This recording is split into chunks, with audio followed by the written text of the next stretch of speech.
सौगाती मोदी उपक्रमावरून उद्धव ठाकरेंनी भाजपवर शरसंधान साधलंय। सत्तेसाठी भाजप काहीही करू शकता असा आरोप उद्धव ठाकरेंनी केला। दरम्यान ठाकरेंनी केलेल्या टीकेनंतर भाजप प्रदेशाध्यक्ष चंद्रशेखर बावनकुळे यांनी त्यांना प्रत्युत्तर दिलंय। हे काही सौगाती मोदी नाहीये, हे सौगाती सत्ता आहे। म्हणजे यांना सत्तेसाठी हे कोणत्याही थराला जाऊ शकतात। परभणीच्या रॅलीमध्ये उद्धव ठाकरेंच्या पाकिस्तानचे झेंडे फडकत होते, ते जे लोक आहेत त्यांच्या विरोधी आमची भूमिका आहे। देशभरात ईद निमित्त भाजपकडून गरीब मुस्लिम बांधवांना सौगात ए मोदी या उपक्रमांतर्गत एक भेटवस्तू देण्यात येणार आहे। दरम्यान याच उपक्रमावरून उद्धव ठाकरेंनी भाजपवर शरसंधान साधलंय। भाजप सत्तेसाठी काहीही करू शकता असा आरोप उद्धव ठाकरेंनी केलाय। तर भाजप मुस्लिम विरोधी नसून पाकिस्तानचं गुणगान गाणाऱ्यांविरोधात भाजपची भूमिका असल्याचा पलटवार बावनकुळेंनी केलाय। कारण आता ईदच्या निमित्ताने सौगाते मोदी हा कार्यक्रम भारतीय जनता पक्षाने हाती घेतलेला आहे। 32 का 35 का 36 लाख मुस्लिम कुटुंबियांच्या घरी जवळपास 32,000 कार्यकर्ते हे भारतीय जनता पक्षाचे घरोघरी जाऊन त्यांना सौगाते मोदी हे देणार आहे। हे काही सौगाते मोदी नाहीये, हे सौगाते सत्ता आहे। म्हणजे यांना सत्तेसाठी हे कोणत्याही थराला जाऊ शकतात, त्याचं एक निर्लज्ज उदाहरण आहे। आमचा एक मायनॉरिटी मोर्चा आहे, मुस्लिम मोर्चा आहे, त्याच्या माध्यमातून हा कार्यक्रम सुरू आहे। त्यामुळे मोदीजींनी खरं तर आम्ही सर्व लोक काही मुस्लिम विरोधी नाही आहोत, आम्ही सर्व लोक काही ख्रिश्चन विरोधी नाही आहोत। या देशामध्ये राहणारे पण पाकिस्तानचा ध्वज फडकवणारे, या देशामध्ये राहणारे पण पाकिस्तानचा झेंडा घेऊन रॅली काढणारे, जे उद्धव ठाकरेंच्या परभणीच्या आणि नाशिकच्या रॅलीमध्ये आणि परभणीच्या रॅलीमध्ये उद्धव ठाकरेंच्या पाकिस्तानचे झेंडे फडकत होते, ते जे लोक आहेत त्यांच्या विरोधी आमची भूमिका आहे।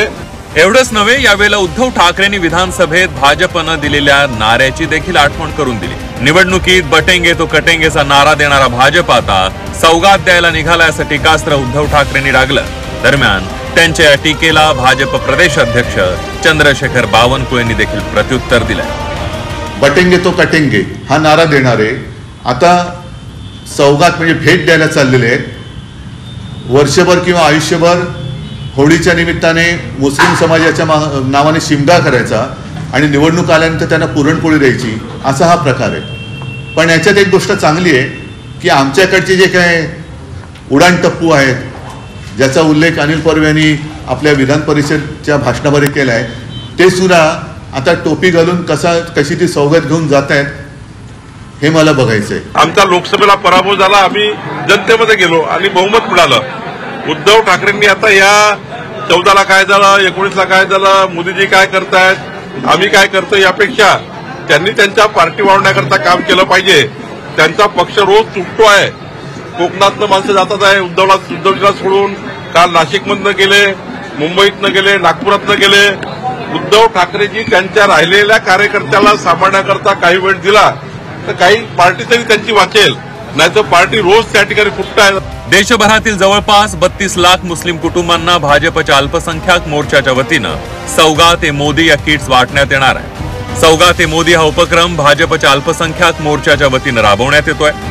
भाजपच्या अल्पसंख्याक मोर्चाचे 32,000 पदाधिकारी या उपक्रमात सहभागी होणार आहेत। देशातील जवळपास 3,000 मशिदींमध्ये हे किट्स वाटण्यात येतील। सौगात ए मोदी किट्समध्ये अत्यावश्यक गोष्टींचा समावेश आहे, ज्याचा वापर करून गरीब मुस्लिम आपली ईद साजरी करतील। भाजपच्या सौगात ए मोदी या उपक्रमावरून उद्धव ठाकरेंनी शिंदेच्या शिवसेनेला देखील डिवचलंय। मुस्लिम बांधवांनी आम्हाला मतदान केल्यानं त्यांचे डोळे पांढरे झाले होते, आता भाजपच्या उपक्रमावर काय बोलणार असा सवाल उद्धव ठाकरेंनी केलाय। तसंच शिवसेना एकच असून त्यांचा गट असल्याची टीका उद्धव ठाकरेंनी केली आहे। शिवसेना एकच आहे, एसएनसी ही शिवसेना मी मानतच नाहीये। एसएनसी हा एक गट आहे, त्याच्यामुळे त्या एसएनसी गटाबद्दल किंवा गद्दार सेनेबद्दल मी काय बोलत नाही।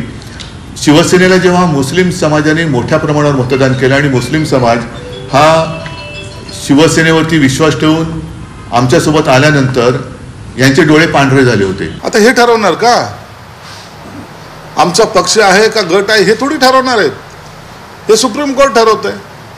आणि सुप्रीम कोर्टाने आम्हाला मान्यता दिलेली आहे, त्या बेसवर आम्ही लोकसभा लढलेली। त्याच बेसवर आम्ही विधानसभा लढलेली आहे. मग आता पक्ष कुणाचा, नाव कुणाचं, हे जेव्हा इलेक्शन कमिशनरने आम्हाला दिलेलं आहे, सुप्रीम कोर्टाने दिलेलं आहे, आणि त्या आधारावर जर तुम्ही लोकशाही मानत असाल तर, राज्यघटना मानत असाल तर, बाबासाहेब आंबेडकरांनी लिहिलेल्या राज्यघटनेवर तुमचा विश्वास असेल तर पक्ष आमचा आहे, तुमचा गट आहे, हे सुप्रीम कोर्टाने स्पष्ट केलेलं आहे. भाजपनं ईद निमित्त सुरू केलेल्या उपक्रमाचा प्रकाश आंबेडकर यांनी विरोध केलाय. मुस्लिम बांधवांनी भाजपनं दिलेली ही किट नाकारायला पाहिजेत असं म्हणत प्रकाश आंबेडकर यांनी भाजपवर निशाणा साधलाय. आम्ही फक्त मुसलमानांना या पक्षाचं असणारं जे चारित्र्य आहे ते समोर आणलेलं आहे, त्यांनी कृत्य जे केलेलं आहे ते समोर आणलेलं आहे, आणि त्या पार्श्वभूमीवरती आम्ही असं मुसलमानांना म्हणतोय की ज्यांचे हात मुसलमानांच्या रक्ताने माखलेले आहेत त्यांच्याकडून तुम्ही असणारं रमजानचं हे घेणार का? लोकसभा विधानसभेच्या निवडणुकीत महायुतीनं ठाकरेंच्या शिवसेनेवर वोट जिहादचा आरोप केला. तसंच ठाकरेंच्या शिवसेनेनं हिंदुत्व सोडल्याचा आरोपही भाजपकडून करण्यात आला होता. मात्र आता भाजपनं ईद निमित्त राबवलेल्या उपक्रमानंतर भाजपनं हिंदुत्व सोडलं का असा सवाल करत उद्धव ठाकरेंनी भाजपवर निशाणा साधलाय.